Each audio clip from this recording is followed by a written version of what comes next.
नमस्कार ITR India YouTube channel रो जिज्ञासा कार्यक्रम रे मो प्रशांत आपण मानकु स्वागत करुछि। जिज्ञासा एक साप्ताहिक कार्यक्रम अर्थात यह प्रत्येक रविवार दिन प्रसारित हेबो। जिज्ञासा अंतर्गत आमे कोनोसी पुस्तक बा बही को पुनः उपस्थापन करिबु जहाँकि प्रिंट डिसेबल मानक पई उद्दिष्ट। तेबे आजिर आमर पुस्तक बा बहीटीर नाम हेउची अमृतर संतान बाय गोपीनाथ महांती, पढ़ुचंती बबिता राय। जदि आपण आम चैनल टी सब्सक्राइब करि नाहंती तेबे सब्सक्राइब कर दियंतु एवं लाइक करंतु एवं शेयर करंतु। धन्यवाद।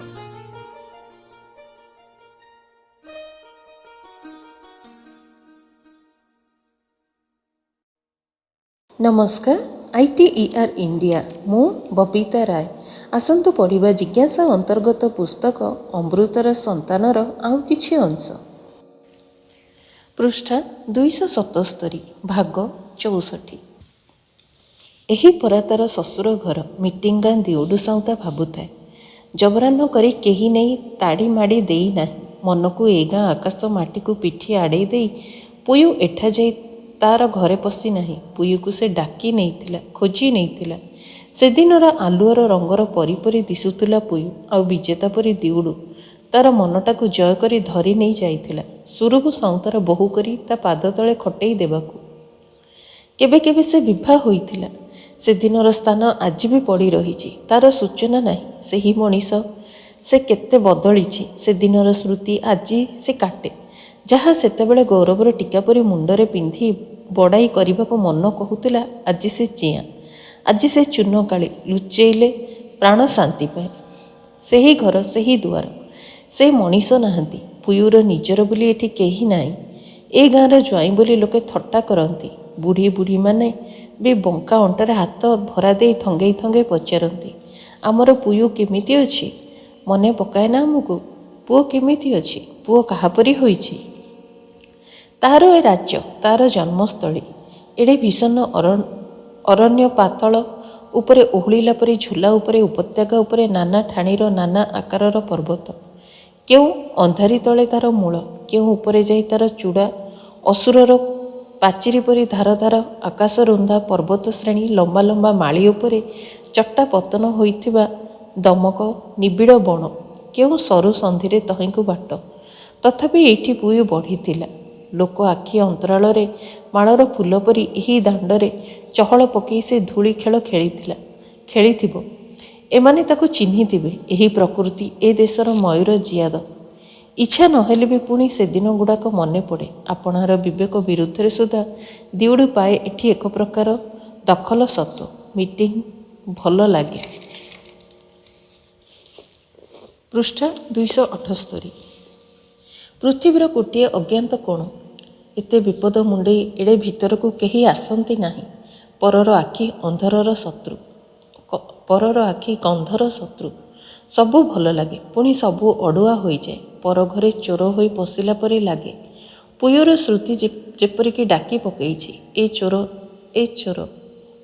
जेउ आड़े भाबू आग आपण प्रीति दया हुए आपण प्रति दया हुए परे पिउ प्रति पुणी उदास लागे।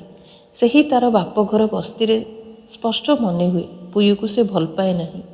केबे केही काहारी को भल पाई नथिले। मूलरू एजाके सबू गोटे भूल प्रतिकार नाही। एही मीटिंग गाँ तार भल पाइबार समाधि स्थल केबे केउं भूला अतीतरे रक्तर निशारे तरल यौवनर पागलामीरे ए गाँव से धरा पड़ीथिला।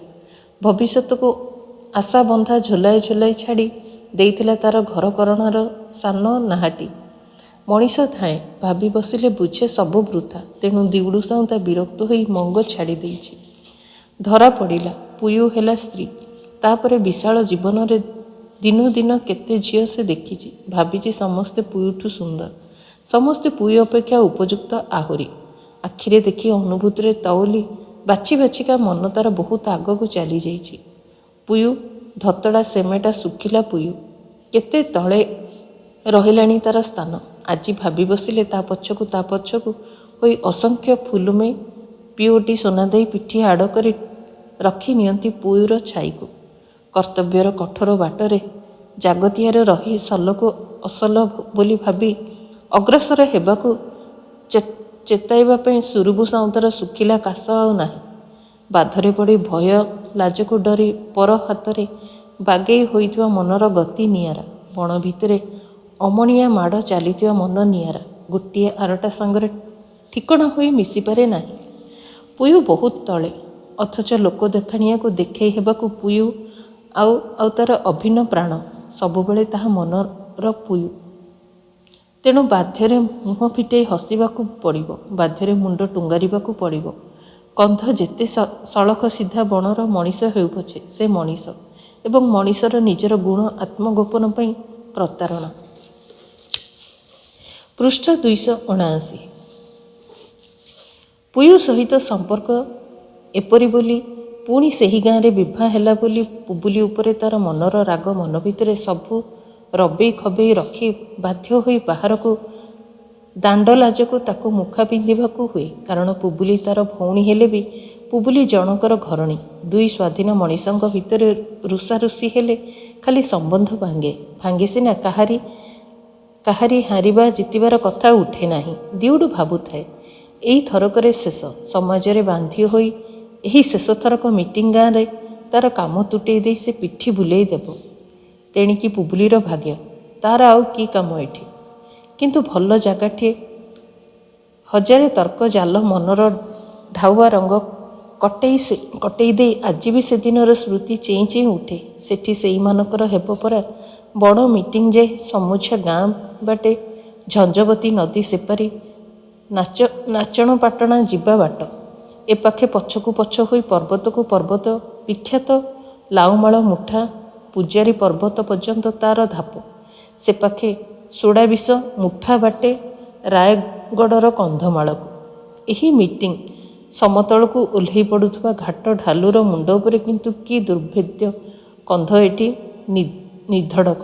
ପର୍ବତର ଭଉଁରୀ ଭିତରେ କେଉଁଟା ଏଠିକୁ ପଶିବାକୁ ବାଟ ତା କେହି ଜାଣିପାରିବ ନାହିଁ। ବଣର ବିପଦ ଏଡ଼ି କେହି ଆସିବ ନାହିଁ କନ୍ଧର ସେ ରନ୍ଧା ହାଣ୍ଡିର ସୋରିଷ ଗଣିବାକୁ। ସେହି ଭୁଲା ପୃଥିବୀରେ ସେ ନିରଙ୍କୁଶ ଛତ୍ରପତି, କେବଳ ନିରାଶର ଦୀର୍ଘଶ୍ୱାସ। ତାର ଏଠି ସତ୍ତ୍ୱ ଥାଇ ବି ସତ୍ତ୍ୱ ନାହିଁ, କିଛି ନାହିଁ। ସେ କାହୁଁ ଆଇଲା? ପୁବୁଲିର ବେଣୁର ବିଭାଘର ହେବ। କ୍ଷତି କ'ଣ ଯଦି ବିଭାଘର ଯଥେଷ୍ଟ ପୂର୍ବରୁ ସ୍ୱାମୀ ସ୍ତ୍ରୀ ପରି ଏକାଠି ବହୁଦିନ ସେମାନେ ଘର ସଂସାର ଆରମ୍ଭ କରି ଦେଲେଣି। କନ୍ଧର ଆନନ୍ଦ ପୂଜାର ସଂସ୍କାର ଭିତରେ ସ୍ତ୍ରୀ ପୁରୁଷ ଚିହ୍ନାଚିହ୍ନି ହେବାକୁ ପରିସର ଅଛି।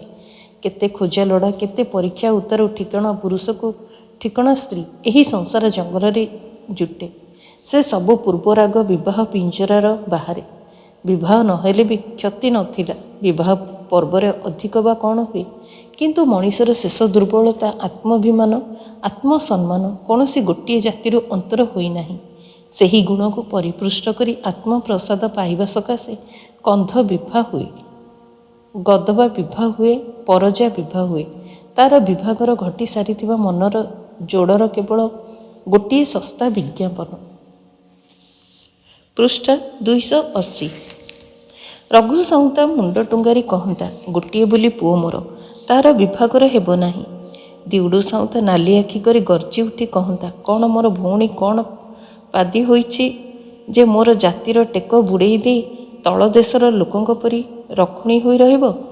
କିନ୍ତୁ ଏକା କଥା, ଏକା ଦିନକେ ପାଟିରୁ ପୁଅର ବିବାହର ସବୁ ଗୂଢ଼ତତ୍ତ୍ୱ ଓଲଟେଇ ଦେଇ ପୁବୁଲି କହିଦେଇ ପାରନ୍ତା, ମୋର ସ୍ୱାମୀ ମୋତେ ଭଲ ପାଏ ନାହିଁ, ମୁଁ ମୋର ସ୍ୱାମୀକୁ ଭଲ ପାଏ ନାହିଁ। ଆଜିଠୁ ବିବାହ ଭାଙ୍ଗିଗଲା, ମୁଁ ଚାଲିଲି। ସନ୍ତାନ ଥିଲେ ପୋଷିବାକୁ କୌଣସି ଅସୁବିଧା ହୁଅନ୍ତା ନାହିଁ। ସନ୍ତାନ ବାପର ଚୋରେଇ ନେଇପାରିଲେ ମା'ର ମଧ୍ୟ। ବଞ୍ଚିବାର ସରଞ୍ଜାମ ଯେଉଁଠି ଅତି ସରଳ, 6 ବର୍ଷରେ କୋଡ଼ି କୁରାଢ଼ୀ ଧରି ମୁଣ୍ଡରେ ପଗଡ଼ି ବାନ୍ଧି ତୁଣ୍ଡରେ ପିକା ଲଗାଇ ଶିଶୁ ସଂସାରର ଉପାର୍ଜନକ୍ଷମ ମଣିଷ ଜଣେ ହୁଏ। ଯେଉଁଠି ପ୍ରାଣ ଧରିବାର ଉପକରଣ ଗୋଟାନ୍ତି ସ୍ତ୍ରୀ ପୁରୁଷ ଉଭୟ। ଯେଉଁଠି ମାଟି କାଦୁଅ ଦୁଃଖ ମଡ଼କର ବିକଟ ବାସ୍ତବିକତା ଆଗରେ ସମସ୍ତେ ସମାନ, ସେଠିକାର ସମାଜ ହୁଏ ନିଆରା। ଅର୍ଥନୀତିର ପରିବର୍ତ୍ତିତ ସଂସ୍କରଣରେ ସେ ସମାଜର ମୂଳଦୁଆ ଗୋଡ଼ରେ ହାତରେ ନାଇ ଝମଝମ କରିବାକୁ ସେଠି ସୌଖିନ ଶୃଙ୍ଖଳ ନାହିଁ। ଯାହା ହେଉ ବୁବୁଲିର ବେଣୁର ବିଭାଘର ହେବ। ଗାଁ ଦାଣ୍ଡରେ ଦୁଇ ଗାଁ ଲୋକଙ୍କର ପଞ୍ଚାୟତର କଥା ପଡ଼ି ଝୋଲା କନ୍ୟା ସୁନା ଦିଆନିଆ ସରିବା ବେଳଠୁ ତାର ଶୁଭ ଦିଆ ହୋଇ ସାରିଛି। ଧର୍ତ୍ତନୀର ପୋରୁହୁଆଁ ପୁଅ କନ୍ଧ ଗୁମ୍ଫା ମଣିଷର ଉଷାମୟ ପଦ୍ଧତିରେ ତାର ବିବାହ ଆଚରଣ।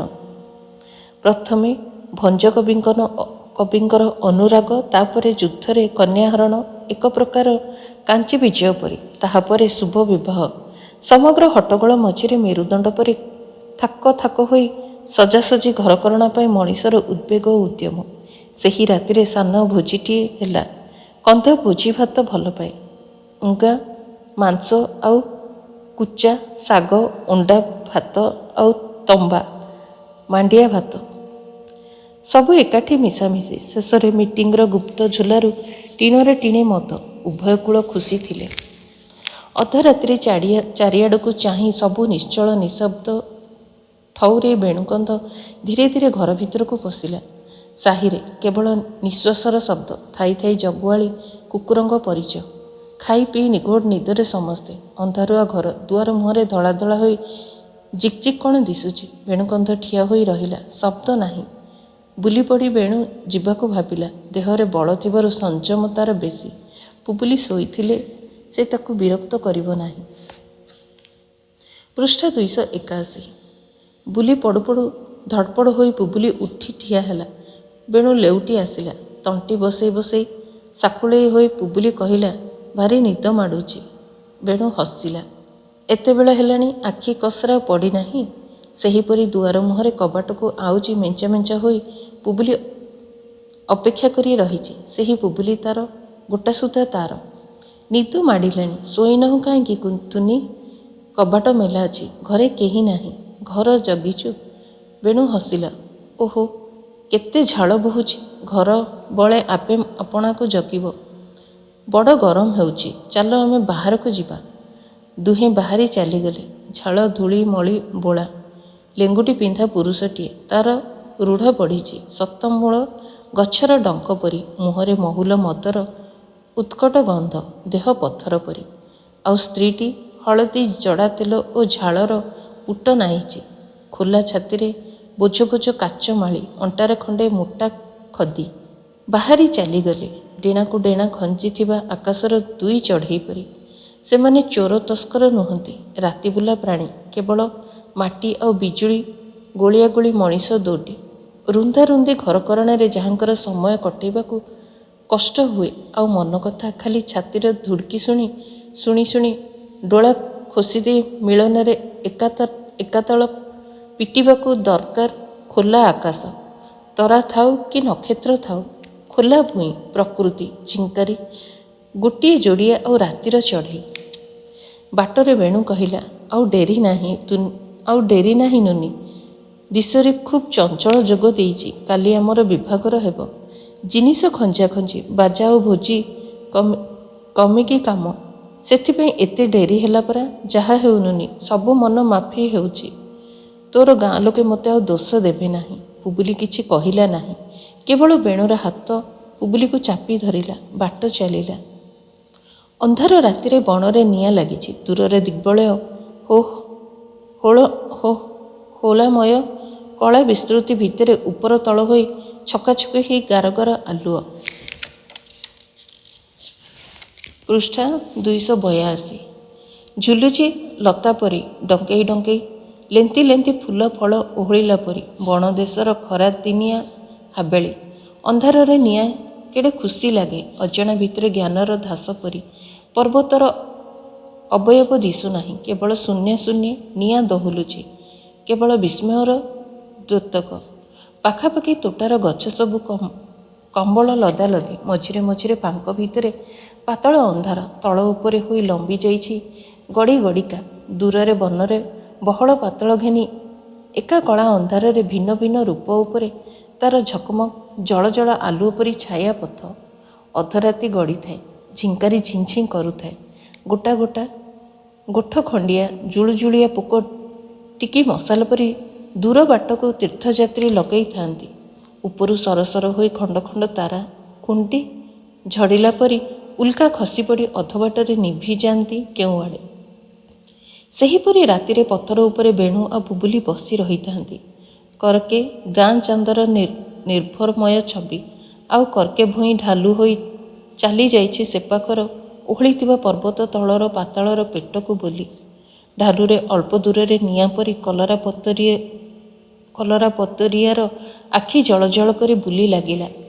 ବେଣୁ କହିଲା, ସବୁଦିନେ ଏତିକି ବେଳେ ଆସୁଛି କୁକୁର ଚୋରଣୀ ଡୁର୍କା। ପଟେ ଧଳା କୁକୁର କି ଧଳା ଛେଳି ବାନ୍ଧି ମଞ୍ଚା ବାନ୍ଧି ଜଗିଲେ ହୁଅନ୍ତା ରାତିଏ।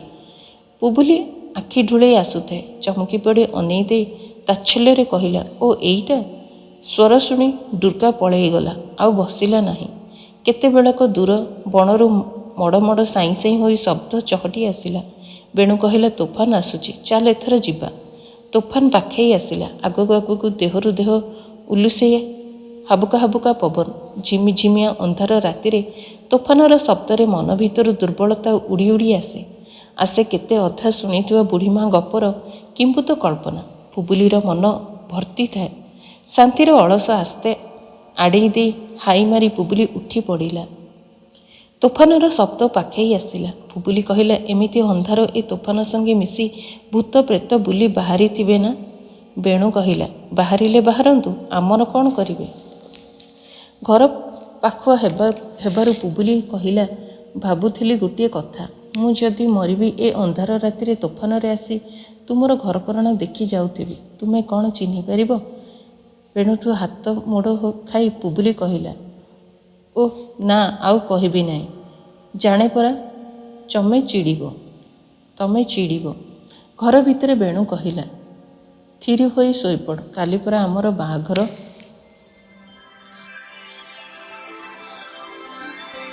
ତେବେ ଶ୍ରୋତା ବନ୍ଧୁ, ଏଇଠି ରଖୁଛୁ ଆଜିର କାର୍ଯ୍ୟକ୍ରମ। ପୁଣି ଦେଖାହେବ ଆସନ୍ତା ଏପିସୋଡ଼ରେ। ହେଲେ ତା ପୂର୍ବରୁ ମୁଁ ଆପଣମାନଙ୍କୁ ଗୋଟିଏ କଥା କହି ରଖିବି ଯେ ଆମେ ଯେଉଁ କାର୍ଯ୍ୟକ୍ରମ ବା ପ୍ରୋଗ୍ରାମ ପ୍ରସ୍ତୁତି କରୁଛୁ ତାହା ଆପଣମାନଙ୍କୁ କେମିତି ଲାଗୁଛି ବା ଆଉ କ'ଣ କଲେ ଭଲ ହୋଇପାରିବ ସେ ବିଷୟରେ କମେଣ୍ଟ ବକ୍ସରେ କମେଣ୍ଟ କରିବାକୁ ଜମା ଭୁଲନ୍ତୁ ନାହିଁ। ଏବଂ ତା ସହିତ ଆଉ ଗୋଟେ ଅନୁରୋଧ କରିବି ଯେ ଯଦି ଆପଣମାନେ ଆମ ଚ୍ୟାନେଲଟିକୁ ବର୍ତ୍ତମାନ ସୁଦ୍ଧା ସବସ୍କ୍ରାଇବ୍ କରିନାହାନ୍ତି ତେବେ ସବସ୍କ୍ରାଇବ୍ କରିଦିଅନ୍ତୁ ଏବଂ ଲାଇକ୍ କରିବା ସହିତ ସେୟାର ମଧ୍ୟ କରନ୍ତୁ। ତେବେ ପୁଣି ଦେଖାହେବ ଆସନ୍ତା ଏପିସୋଡ଼ରେ। ସେ ପର୍ଯ୍ୟନ୍ତ ନମସ୍କାର, ଧନ୍ୟବାଦ, ଜୟ ହିନ୍ଦ।